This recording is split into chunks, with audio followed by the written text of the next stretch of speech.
In this video, I'm diving into how to plan AI automations with my friend Rossco Paddison. We're talking about how you can take your expertise and your knowledge and plan out entire workflows so that you can look at how much of that workflow you can automate it. He's going to provide an example where he sat down with a client and she took a 24-hour quoting process down to 11 minutes by mapping out this entire process and then automating it with AI. He's also going to talk about some of the fundamental things that you need to be thinking about as an entrepreneur when it comes to building workflows, when it comes to understanding workflows, and how you can go from using templates from other people and then turning them into your own workflows that allow you to move 10 times faster than you ever moved before. Let's dive in. Yeah, so I know you and I had a bit of back and forth about this particular subject before even the call today, but I think the journey that people go on in business is they have the tenacity or the ambition to start a business in the first place. And they decide to go do it, and then they hit problems or sort of constrictions that they want to overcome. So they go looking for solutions. And on the internet in 2024, when you have a problem like, how do I get more customers? You go Google that right now. There's like 20 million different other people's stuff you could install into your business in like a copy paste way, like getting an automation from someone, getting a funnel process from someone, whatever it might be. And what happened to the entrepreneurial spirit is it got dampened over the years because in the age of the internet, we've lost our resourcefulness as entrepreneurs. We're just copying and pasting systems and building like all these different systems coupled together and not really understanding the fundamentals beneath them. Like we're losing track of what it even is, our business, because it's all these other people's stuff kind of sticky taped together. I use the analogy of this, like every system or automation is like a ladder. It's step by step. It goes from one step to the next, and sure, it has some different pathways and stuff it can take. But when I think about a whole bunch of ladders that you've installed into your business, every single one of them comes with an invisible snake. It comes with, and it becomes a game of snakes and ladders because each step-by-step system has limitations. When you install someone else's system, it has an inherent limitation which may or may not be obvious to you to begin with. That's why I say hidden snakes. And so when you're starting out as an entrepreneur, sometimes the very best thing you can do is go and copy and paste these systems and just not know where the snakes are and go find them. And that's cool. Like if you need to do content marketing, go to Big Moves, grab Mitch's content marketing thing, install it, see it work. Do you know what I mean? But as you progress and you go down the pathway and you've got a very nuanced, experienced business that has limitations within systems, even if say you've installed Mitch's system, then that's when you need to look at designing, redesigning, retrofitting, designing, getting into the design process of the system itself. So I say all of this to say, like, before we even start, what triggers the event of us needing to design a workflow? Well, it's either we have a problem we want to solve and we want to figure out how to solve it from scratch, or we have a problem that is being generated by trying to solve it with someone else's solution so far. And they're like the two different sort of trigger events that happen for us creating a system in the first place. Also, the other thing we've been taught when it comes to systems design is we've been taught that there's only step-by-step systems, that everything is linear, that everything is like a linear flow chart. It's a decision tree. You get to this point in the process, yes, no, do I go left, right? And everyone's been taught that every system is linear. And unfortunately for entrepreneurs, you don't operate in a linear world. You operate in a sandbox. You operate in a world where you're world building. And in game design, they call this paths versus sandboxes. So in game design, a path is a linear set of steps. It's Super Mario. It's go past level 1, defeat the boss, defeat Bowser, go to level 2. And then world building is more like your SimCity or your Minecraft kind of things, where you're just like, what are you doing today? Well, I'm going to go build this thing over here. Why? Because I feel like it. That's a sandbox, right? And as entrepreneurs, we actually operate, like the meta is we operate in a sandbox, but we put that whole sandbox together with a whole bunch of paths.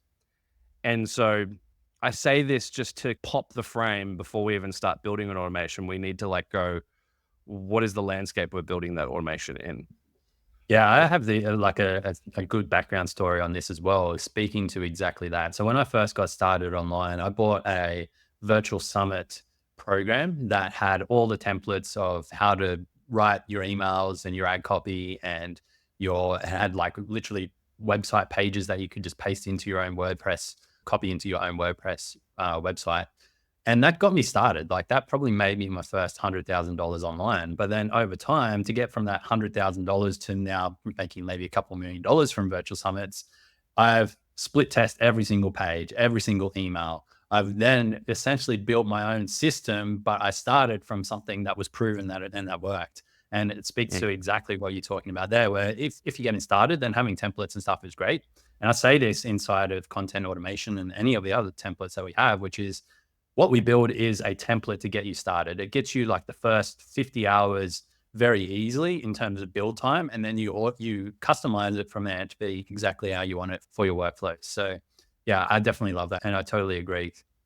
Why do you think that there are so many people that just want to copy and paste and like use other people's stuff and other people's scenarios? Like you talked about it there, that it got lost. Do you have a theory as to why? I understand at least the principles behind it. Like entrepreneurship, it has been labeled as people looking for shortcuts and people being the lazy person to just like, even the idea of getting other people to dig the holes and you be the boss man and you don't lift the shovel then because you're the boss man, you get other people to dig the holes, like going way back to the beginning of entrepreneurship, right? But the problem with that is that was never really the true entrepreneur. To me, a true entrepreneur has a balance of wanting to be effective and efficient and yes, take the fastest path to things, but simultaneously from chasing that effortless action, simultaneously true entrepreneurs are mastering the skills and principles of being a true entrepreneur. Like they're actually going deep. They're going like, how can I refine my edge? How can I sharpen myself? How can I sharpen my mind, my skills, my tools? How can I refine it? And that's the difference. Like I can see it. I see it when, as you said, you saw me at an event 7 or 8 years ago. I've seen it over the last 15 or 20 years being in front of people, speaking in rooms. People come up to me in the breaks and I can ask a few questions when they're asking me questions about how to solve something. And I can quickly figure out, are they here for mastery or are they just here for the shortcut? And if they're just here for the shortcut, then the chances are when they copy and paste the thing and it doesn't work, they're going to blame the thing and not take responsibility in that moment. And this isn't like parenting advice from Rossco about taking, I'm like a father to 5 children. This is a parenting advice from Rossco saying, do the thing, be responsible, be a grown up. I'm just saying like, if you actually want to get better, sharpening your edge as an entrepreneur is worth it because what you do get is inherently things get easier the more you sharpen yourself. Like there's a compound interest on mastery that actually gives you the deep shortcut, the deep access to the effortless action pathway that you desire as an entrepreneur. So I don't know if that answered the question, but that's just how I see it anyway. Yeah, for sure. Definitely. Cool. Let's bring it back to like the planning and creating these automations as well. And I do just want to add in that we probably have 2 types of people in the community, which are your typical entrepreneurs, those that are trying to drive more efficiency in their business. But I don't want to leave out the people who are just more of your technical type of freelancer, somebody who takes a scope and then tries to refine that scope and build the product for the entrepreneur potentially as well. So just to keep everybody in the loop here as well. But yeah, what would be so we're starting to think about some of these automations that we can build. What would be the next steps? So the very first thing I like to do is I like to look at someone who actually has mastery over a task and record that as a set of events. So like if it's someone doing a task that's a knowledge worker task on a computer, then hitting screen record on Zoom and getting them to do the tasks they would ordinarily do is probably the very first step. And I'd probably try to get them to narrate the nuanced reasons of why they're doing what they're doing as they're doing it. I don't actually assume that they're going to be very good at that though. So step 1 is get a master to do the task and try and narrate themselves doing the task. Now, the reason I say I don't think they're going to be very good at it is because a lot of people, especially masters, have a ton of unconscious competence. They have become a master because they've done something for decades. They've done it really well, and they've refined their knowledge and lessons over a long period of time from lots of interacting with the tools that they're using very simply in front of you in a recording. And when they're just like typing a sentence, say, for example, we're automating an email series for when when we're onboarding a new customer, just to give us something to work with here contextually. The email that master might send has a style of copywriting. For example, copywriting is one of the things that's happening there. And there's a whole bunch of obvious and non-obvious things happening when they choose the words that they choose in the sentence that they write for the copywriting. And a master records that and tries to narrate, okay, I wrote this sentence this way because I wanted to connect with the customer in this particular way. That's not necessarily going to make it replicable for anyone based on what that master narrates in that moment. So first things first is capture it. A second thing is investigate the crap out of it. So even if you are the master who's recording this for yourself and you're trying to replicate your own tasks, what you want to do is you basically want to get that video, that recording, and you want to be hot on the pause play button and stop that film 1,000 times, even if it's just a 5-minute recording. And you want to go, what did I do here? Why did I choose that word? What's not obvious? What's obvious? What's not obvious that's happening here? And the idea behind this is you can get micro distinctions, not just distinctions, okay, that email had this type of vernacular and it had this type of tone and it was this length and like all the obvious things, but you can get micro distinctions. Like when someone's just bought something for us, it makes sense to acknowledge their excitement and doing it in this particular way. There's just so much more that's available that's not obvious. Anyway, so master records it, narrates it. Second step is you do the freeze frame. And the freeze frame is you're being like a sports commentator that's doing a instant replay on how that try was scored kind of thing. And you're pausing freeze frame by freeze frame and you're going, okay, this is what that master did there.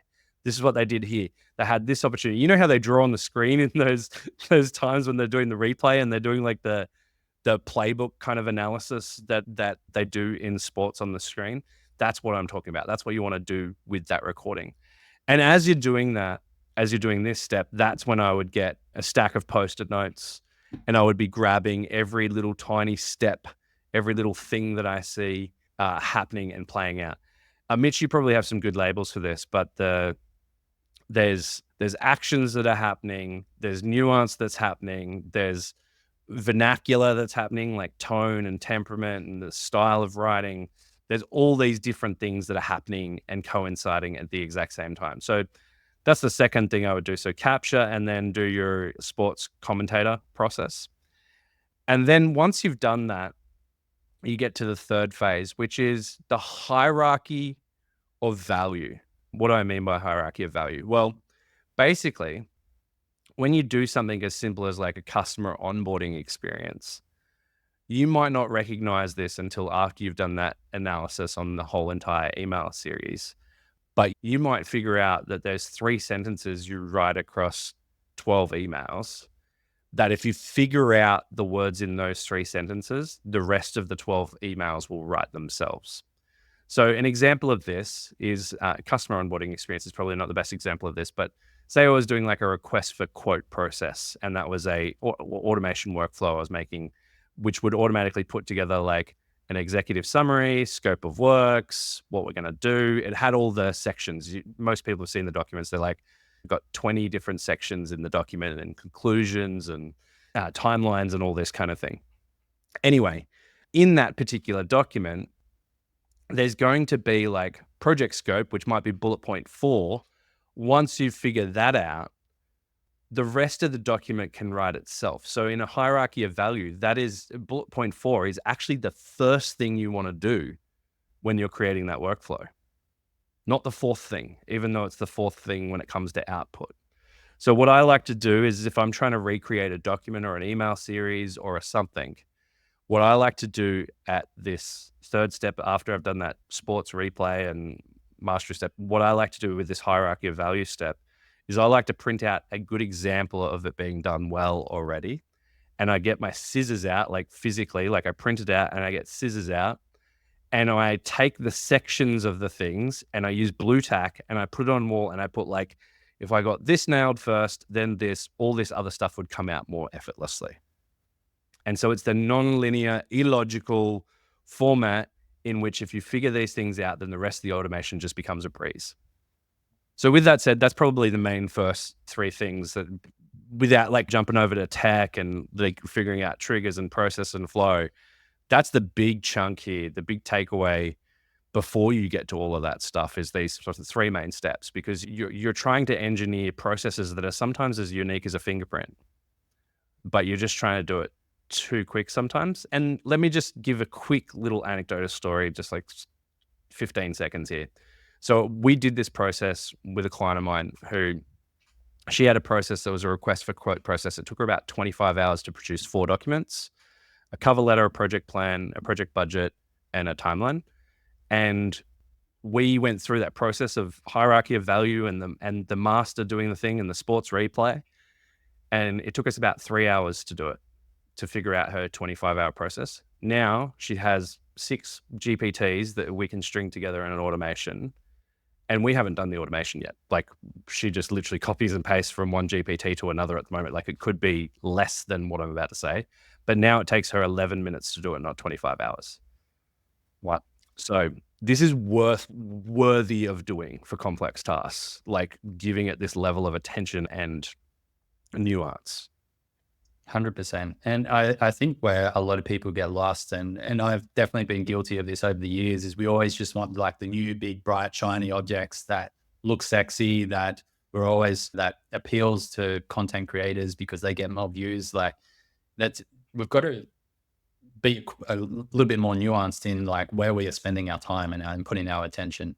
A story that comes to mind as well, to try and relate it to maybe an example that a lot of people have seen recently. You hear Alex Hormozi talk about this when he talks about content creation as well. Like, he'll go back and look at his top 5 YouTube videos compared to his bottom 5 YouTube videos for the year, and see what was different about the first 10 seconds of each of those videos, to try and find the things that the common things that are causing videos to not perform well, and then the common things for the video that he's using for the videos to perform really well.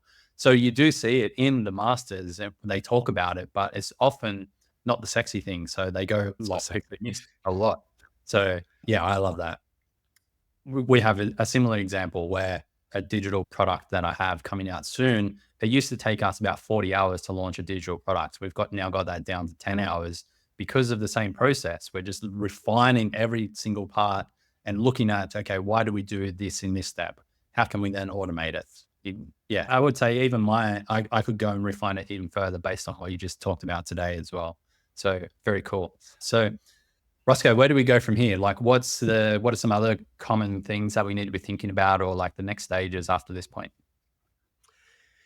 Yeah. So I think generally speaking, there's something I mentioned earlier, which is entrepreneurs they had this ambition and tenacity, and they went out into the world, and then it got diffused or dampened because they got taught to copy and paste, and they lost their skill for building cool things from scratch and exploiting opportunities as entrepreneurs. And so I think there's this really cool exercise that's very simple. I think every entrepreneur should do it at least every 90 days, which is have a mind map and just call it like a resource map. And this mind map should have physical, non-physical, tangible, non-tangible things that you have to draw upon as resources on your entrepreneurial journey. So for example, one of the nodes on this mind map might be network. It might be like the people that you have. And under network, there might be professional, personal, colleagues, people you've met through education and courses, whatever it might be. Like, you literally just, people is one of the resources that you have. I literally physically map every single resource down to like the tools that are in my garage.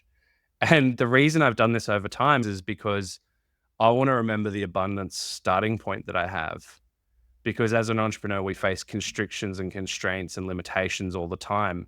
And scarcity is nothing but a darn lie. And it's temporary, and scarcity is not real.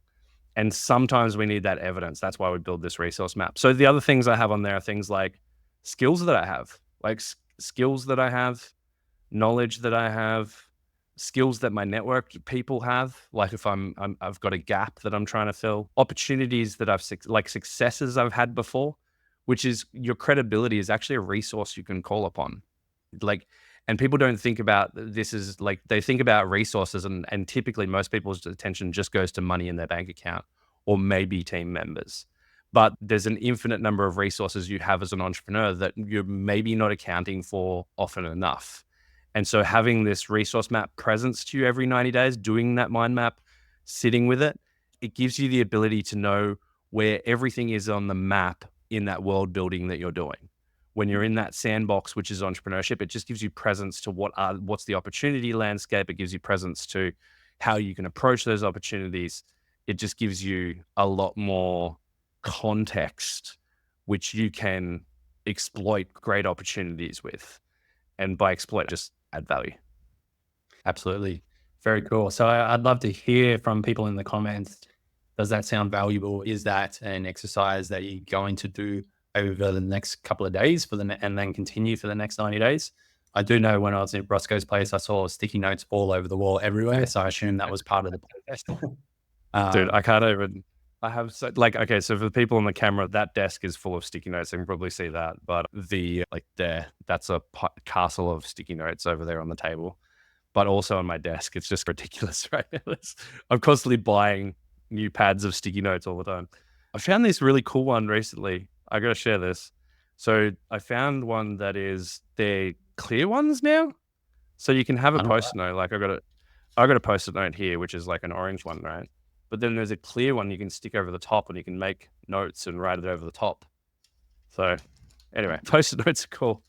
But what I like about post-it notes when it comes to automation workflow design specifically is you've got parts, you've got actions, you're creating flowcharts, you're creating things that you can reprioritize easily with sticky notes. Like my favorite thing with sticky notes is actually prioritizing and deprioritizing things as being important, because you just write everything down that you need to do and you move them up or down on a wall and you can quickly see what actually is more valuable and important to your process just by thinking it through one sticky note at a time. 100%. And one question that I ask myself all the time now, based on the last few months of experience that I've got, is what can I remove from this process and the process still works just as effectively or even more effectively? So, yeah, for sure. Cool. So we're about to take any questions if there are any. So if anybody who's online, hey, thanks for watching. This Q&A section that we're just about to get to is reserved for Massive Moves community members only. So if you're not part of the Massive Moves membership yet, there'll be a link down below where you can learn about it. But it's a community of entrepreneurs and builders who want to be on the leading edge when it comes to AI automation. So part of the Big Moves marketplace that we're building is an educational community as well, where we learn about automations. We have different product lab sessions, technical support sessions, as well as expert masterclasses just like this. And as part of the membership, you get access to these live masterclasses where you can ask questions to the guest experts as well. Plus, we have credits and discounts and deals and so much more. So go ahead and check that out now, and we'll see you in the next video.